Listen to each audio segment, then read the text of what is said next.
Bismillahirrahmanirrahim. Assalamualaikum warahmatullahi taala wabarakatuh. Alhamdulillah bil alamin. Assalatu wassalamu ala asyrafil anbiya'i wal mursalin wa ala alihi washabbihi ajma'in.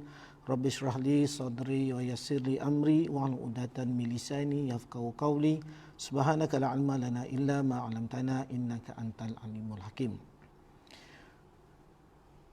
Pertamanya saya ingin mengucapkan ribuan terima kasih kerana jemputan untuk memberikan sedikit tazkirah selama 10 minit untuk pada hari ini. Dan topik yang diberikan kepada saya adalah berkenaan dengan menangani stres semasa KPP. PKP. So stres itu sebab tu salah sebut. Baik. Pertamanya marilah kita bersyukur kepada Allah Subhanahu Wa Taala kerana kita masih lagi sihat. Alhamdulillah, syukur kepada Allah. Masih lagi kita ni terhindar daripada penyakit COVID-19. Seperti mana yang kita tahu, penyakit COVID-19 ni merata satu dunia, di mana kita sebut dia sebagai pandemik. Kalau kita lihat pada berita, kita lihat di US sehingga 20,000 kematian. Di UK pun sehingga 20,000 kematian. Di Malaysia alhamdulillah kes masih ada lagi. Masih angka melebihi 50, tak silap saya kemarin 80. Kadar kematian alhamdulillah banyak berkurangan, dan mereka yang sembuh alhamdulillah juga melebihi daripada 50%. Jadi kita bersyukurlah kepada Allah Subhanahu Wa Taala, kita masih lagi dilindungi oleh Allah Subhanahu Wa Taala.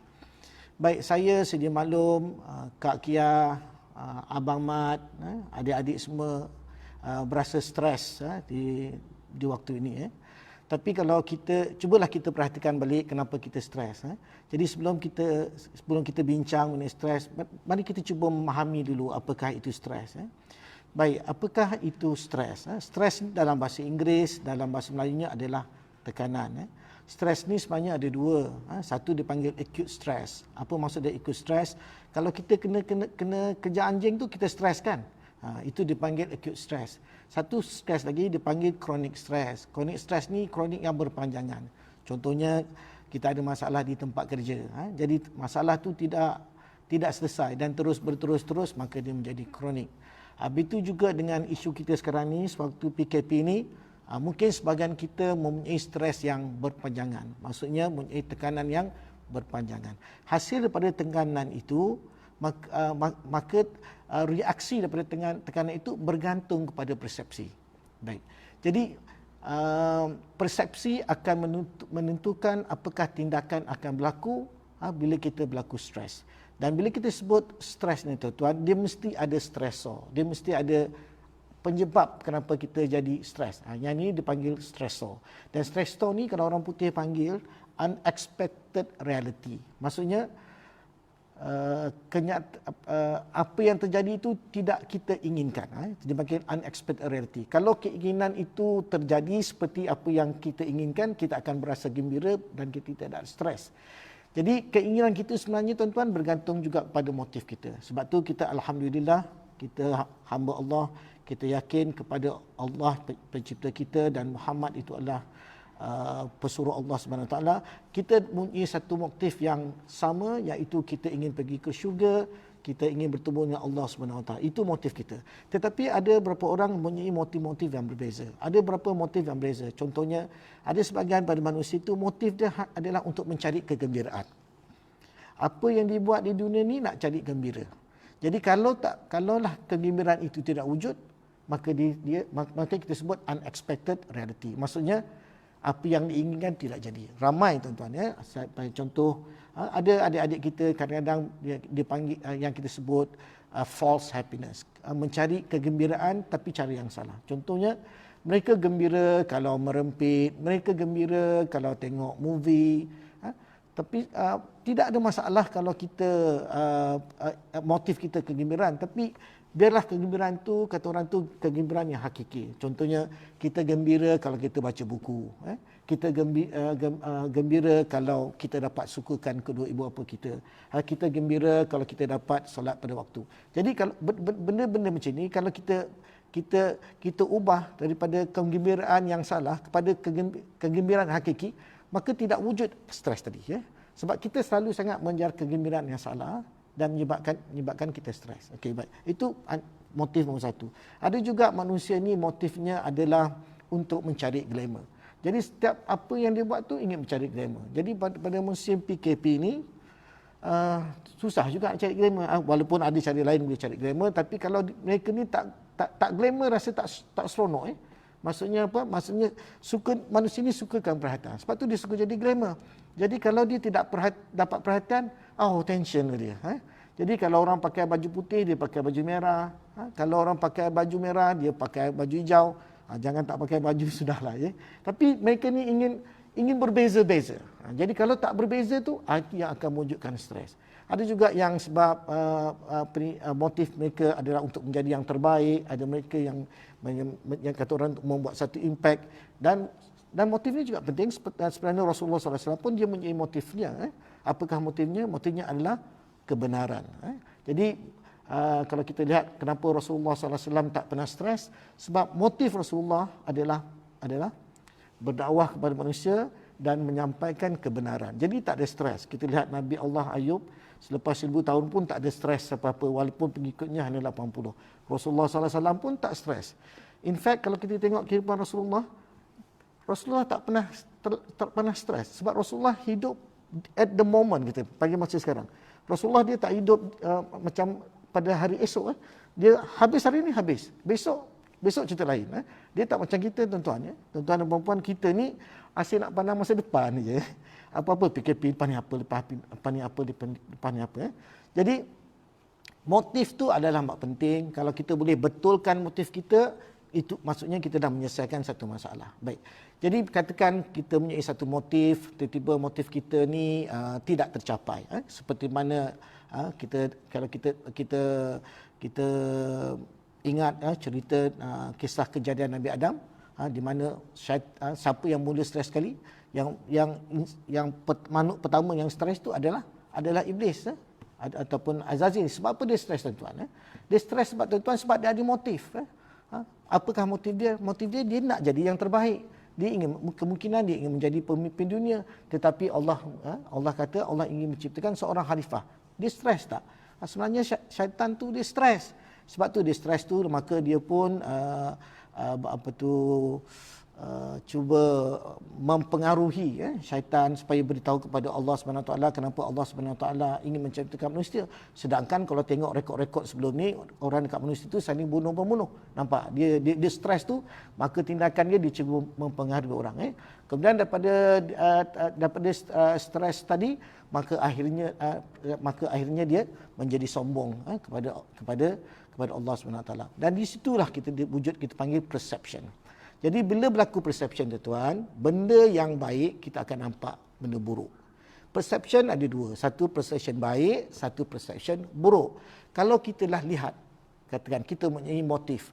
Kalau kita orang Islam, alhamdulillah orang Islam kita ni diajar yang apa yang baik, yang kita rasa baik itu mungkin Allah tahu itu tidak baik pada kita.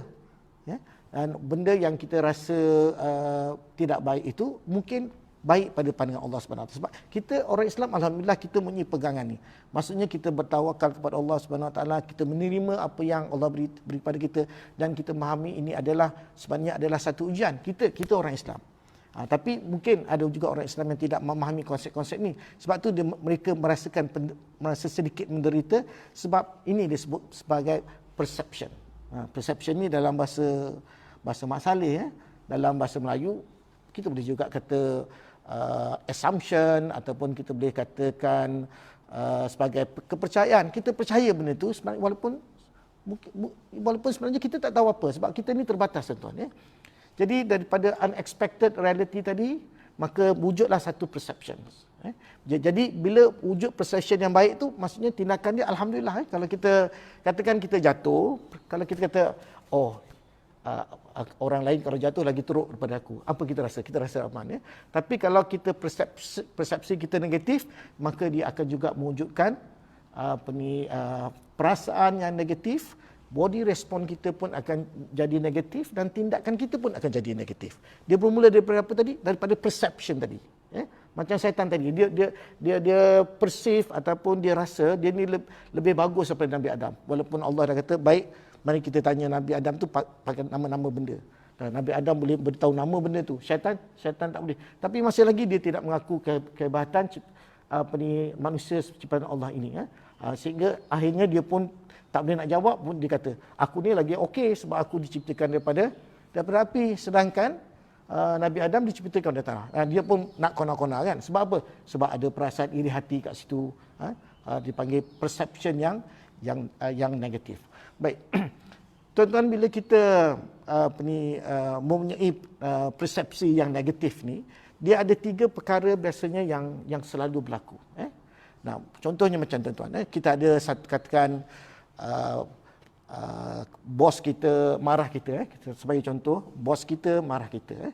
Jadi bila bos marah kita, ini unexpected reality. Betul tak? Kita nak apa? Kita punya apa yang kita nak adalah bos baik kita, bos naikkan pangkat kita, betul Tiba-tiba bos marah kita. Tidak seperti apa yang disangkakan, maka kita pun wujud perception. Nah, bos marah. Okay. Apakah kita anggap bila bos marah? Jadi kalau orang yang mempunyai persepsi yang positif, bos marah kita apa? Oh, bos marah aku ni sebab dia sayang ke aku. Betul? Macam-macam ibu bapa kita marah kita kata, oh, ibu bapa kita dia marah kita sebab dia sayang pada kita. Jadi, apakah perasaan kita? Oh, kita perasan ibu kita nak sayang kita, ibu kita nak kita bertambah baik, itu kita panggil perception yang positif. Tapi kalau kita mempunyai perception negatif, maka akan berlaku tiga manifestasi kita. Nombor satu, kalau dia asyik melihat diri kita, contohnya bos marah, maka dia kata, kenapa bos marah aku ni? Aku ni memang bodoh lah. Kenapa aku marah? Maka dia akan mengutuk diri dia, tuan-tuan. Ada separuh orang itu bila dia kena marah, dia panggil introspektif. Dia tengok dia, oh aku ni teruk, aku ni tak pandai, bos mesti tak suka ke aku. Ini semua salah aku. Jadi sifat ini apa akan jadi? Orang yang separuh orang yang mempunyai persepsi yang negatif tapi bertindak macam ini, maka mereka akan menyalahkan diri dia, kemudian dia akan berasa sedih. Sebab dia rasa dia macam hopeless, tak ada harapan, tak pandai lah apa semua. Jadi dia sedih. Dia mula-mula sedih, lepas tu tahu je kan, syaitan ni memang suka masuk dalam kepala kita, tuan-tuan. Sebab tu kalau orang stres, dia dia macam putar kaset. Berputar, bos aku tak suka. Lepas tu sekejap, bos aku tak suka, bos aku tak suka, bos aku tak suka. Berpusing-pusing itu. Orang putih panggil dia remuneration. Benda tu dia akan berpusing-pusing. Tuan-tuan, kalau benda tu asyik berpusing-pusing dalam kepala kita, macam mana tuan-tuan? Tuan-tuan boleh sila maklum lah. Tapi inilah perkara yang berlaku. Benda tu akan sentiasa berpusing, menyebabkan dia tension. Dia sedih. Itu satu.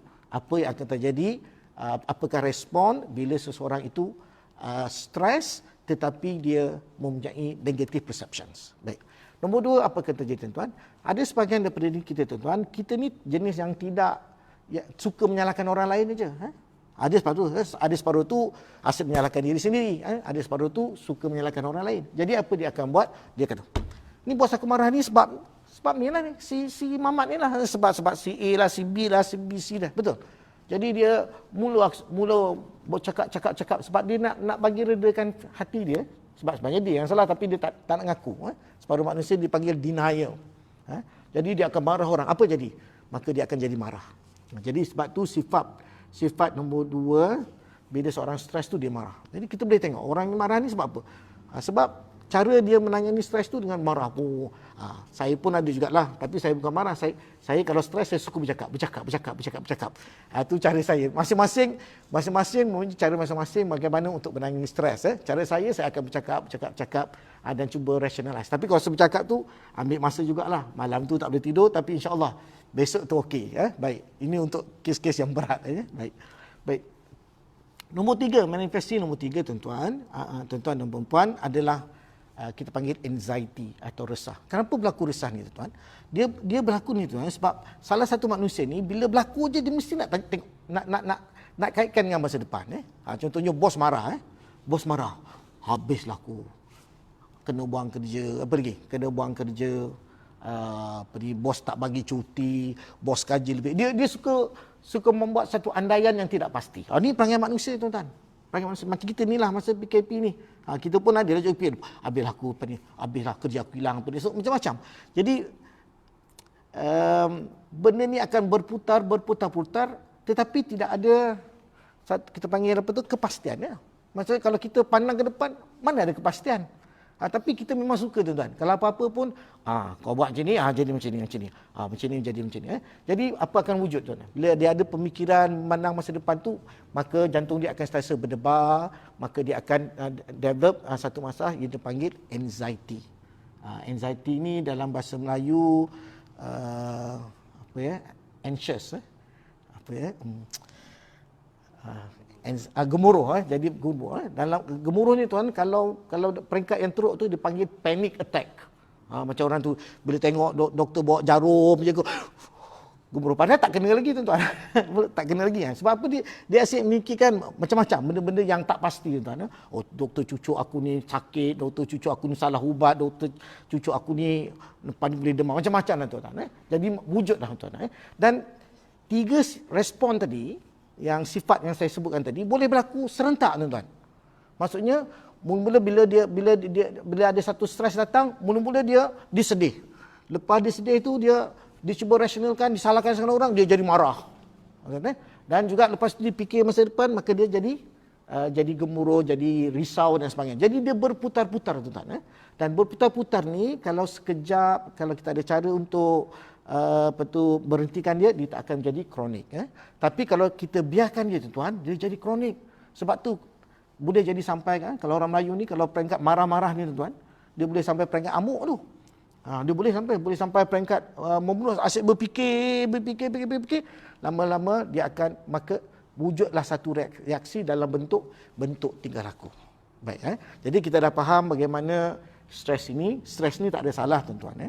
Sebab kalau kita tak ada stres, susah juga tuan. Orang marah pun kita buat bodoh je. Orang pukul pun kita buat bodoh. Tak boleh juga. Stres, kita perlu kontrol stres kita ni. Kita perlu tangani stres kita ni dengan cara betul. Dan Allah SWT dah bagi tahu pada kita, dah ceritakan pada kita, Rasulullah SAW dah tunjuk pada kita bagaimana cara nak menangani stres. Baik, bagaimana kita nak menangani stres? Jadi cara paling bagus kan itu tuan untuk menangani stres adalah kita mengawal kita punya perception. Dan ini nampak macam mudah tuan-tuan. Nampak mudah untuk mengawal perception ni. Tetapi kalau kita tidak ada satu, kata orang tu, kaedah yang betul, susah tuan-tuan. Kita Alhamdulillah ni kalau stres ni kita tak, orang Islam ni tuan, tak terlalu sangat stres dia. Sebab tu ada orang yang masuk agama Islam ni sebab apa? Sebab dia tengok orang Islam ni ada masalah, lepas tu dia okey balik. Kan? Mak Saleh ni kalau ada masalah sampai kalau ada kematian sampai berbulan masih lagi ingat ya. Kalau macam Rohingya ni merawung dia sikit punya banyak cara dia nak relief kan tuan-tuan. Kita ni orang Islam ni tuan-tuan, kebanyakan kita ni sekejap je lah 3-4 hari tu nangis tapi tak jegit pun kan. Sebab kita nangis lepas tu tak ingat dah. Sebab apa? Sebab kita ni ada macam kita tahu hidup ni adalah sementara. Kita tahu hidup ini adalah satu ujian dan kita tahu bahawa jika kita lulus ujian maka darjat kita akan ditinggikan. Kita tahu itu semuanya adalah didikan daripada Allah SWT. Dan kita memang berprasangka baik dengan Allah SWT. Dan kita tahu Allah itu bersifat pemurah, Allah itu bersifat penyayang. Jadi apa-apa yang dibagi pada yang kita dapat, yang kita rasa negatif ni sebenarnya, itu sebenarnya juga adalah tanda betapa sayangnya Allah SWT. Dan kita tahu kalau kita mampu lepas mengatasi benda itu, maka kebaikan pasti kita akan datang. Kalau tuan-tuan ingat cerita Nabi Ayub, tuan-tuan faham apa saya maksudkan. Nabi Allah Ayub menderita penyakit, anak dia mati, 12 orang anak dia mati. Isteri dia sampai cukur rambut untuk beli makanan, dan sakit tu tuan-tuan bukannya sekejap, lama, tapi Nabi Ayub tetap bersyukur dan juga tetap bersabar. Okey. Jadi perception kita banyak didorong oleh pengetahuan kita tentang Islam, pengetahuan kita dengan cerita-cerita Rasulullah SAW dan pengertian kita dengan ujian tadi ataupun masalah ini. Kita tidak menganggap dia satu benda yang kata orang itu satu balasan pada kita. Kita tak anggap dia satu keburukan. Kita anggap dia Kita anggap dia satu kebaikan. Maksudnya kalau kita gagal, kalau separuh tu gagal terus hilang putus asa langsung. Tapi kalau kita gagal macam mana?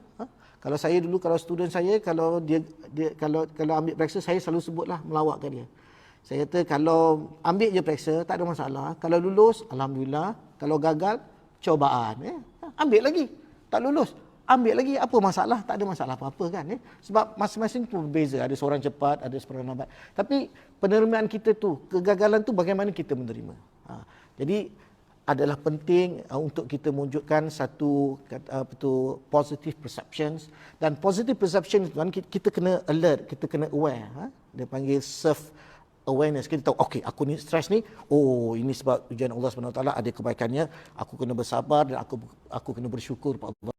Aku ni jatuh sikit je, orang jatuh terus mati kan. Jadi kita pun, kita tengok orang bawah, okey.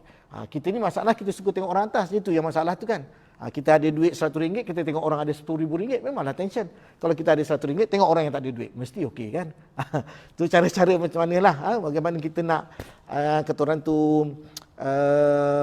membentuk kita punya perception positif.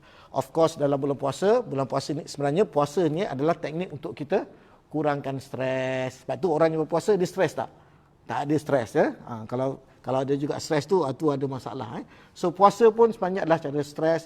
Satu lagi tuan-tuan, cara paling efektif yang saya boleh katakan adalah zikir. Kalau orang Mak Saleh ni dipanggil meditation ya. Tapi kita orang Islam kita panggil berzikir kepada Allah Subhanahu Wa Taala. Itu sebaik-baik kalimat. Jadi kalau kita ada masalah tuan-tuan, kita berzikir. Banyak zikir yang kita boleh buat. Sebagai contoh, mana Siti Fatimah, anak kepada Rasulullah SAW, satu hari dia stres kan ya, ialah kerja banyak kan, kena ambil air, lepas tu kena buat roti, kerja banyak. Jadi bila Rasulullah SAW balik pada Mekah, Rasulullah adalah mungkin ada hamba ke begitu. Jadi Saidina Fatimah memohon untuk mendapatkan pembantu. Apa yang Rasulullah sebut? Ini yang menarik. Apa yang Rasulullah sebut? Rasulullah memberi option kepada Saidina Fatimah, mana satu kau nak? Kau nak serve suami kau ke? Kau nak orang lain yang serve suami kau? Jika kau serve suami kau, pahalanya lagi banyak. Nampak? Ini dah konsep dosa dan pahala kat situ. Lagi banyak berbanding dengan ni. Jadi Siti Fatimah pun memilih, mestilah kita nak pahala yang banyak. Jadi bagaimana nak kurangkan? Maka Rasulullah pun mengajar dia zikir. Seperti mana yang kita baca subhanallah, alhamdulillah, Allahu Akbar. So benda-benda ni kita boleh buat tuan-tuan. Kenapa kita tak rasa tuan? Kita tak rasa ni sebab kita tak yakin. Jadi kalau kita yakin, kita baca dengan kita faham benda macam tu, dia akan sudingkan kita punya fikiran. InsyaAllah tuan-tuan. Saya percaya kalau kita buat ni betul-betul ucap, jadi rasa seronok. Jadi benda yang berpusing-pusing tadi kan saya sebut tadi, bila kita ada masalah benda tu berpusing kan.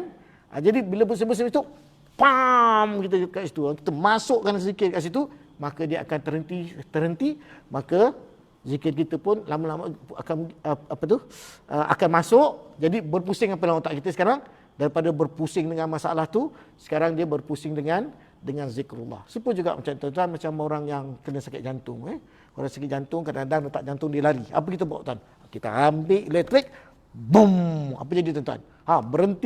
Berhenti terus. Yang tak betul tadi, maka selepas tu yang natural pula akan datang menyebabkan rentak jantung menjadi betul. Itulah sebenarnya begitulah bagaimana zikir mampu untuk mengurangkan stres dengan cara apa tuan-tuan? Dengan cara kita memberhentikan benda-benda yang berpusing-pusing tadi, yang menyebabkan kadang-kadang kita sedih, yang kadang-kadang kita marah, dan kadang-kadang kita risau benda itu. Jadi insyaAllah tuan-tuan, semoga tuan-tuan dan puan-puan dapat mengamalkan tip ni. Sebenarnya banyak tip lagi, tapi ini adalah antara fundamental bagaimana kita nak reducekan stres. Is all about your perceptions, and your perceptions is depends on your belief. Lagi kuat you believe kepada Allah Subhanahu Wa Taala, kepada Rasulullah, pada ajaran Islam, makin kurang kita stres. Because we know that semua yang kita sebut stressor, yang kita sangka unexpected reality, actually is a reality for you. Because Allah tahu hanya kamu yang boleh diuji, dan juga Allah tahu bahawa kamu akan lulus daripada ujian itu. Sekadar itu saja tuan-tuan dan puan-puan. Alhamdulillah Semoga tuan-tuan semua sihat sejahtera. Saya mengundurkan diri dulu dengan ucapan selamat berpuasa dan juga selamat berbuka puasa. Subhanakallahumma wa bihamdik asyhadu an la ilaha illa anta astaghfiruka wa atubu ilaik. Assalamualaikum warahmatullahi taala wabarakatuh.